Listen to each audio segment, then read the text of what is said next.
2 litre পানির দাম 600 টাকা। আপনি চিন্তা করতে পারেন আমরা এই কোন দেশে বসবাস করছি? মাইলস্টোনে এক পিতা তার সন্তানের আকুতি সহ্য করতে না পেরে এক দোকানে গেছে 2 লিটার পানি কেনার জন্য। সেখানে 2 লিটার পানির দাম 600 টাকা চাওয়া হয়েছে। এটা কোন দেশে বসবাস করছি? রমজান মাসে জিনিসের দাম কমবে কি সেখানে কয়েক গুণ পরিমাণে বাড়ানো হয়। এটা আসলে ভাষায় ব্যক্ত করতে পারছি না। আসলে আমি কিছু বলতে চাচ্ছিলাম না, তারপরও আমার মনটা ভীষণ খারাপ। এমন একটা দেশে জন্মেছি,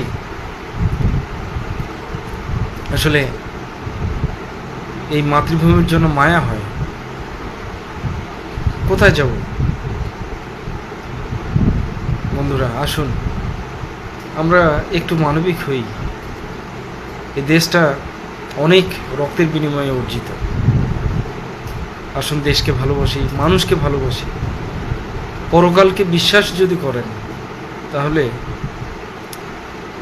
একটু চিন্তা করেন কাজগুলো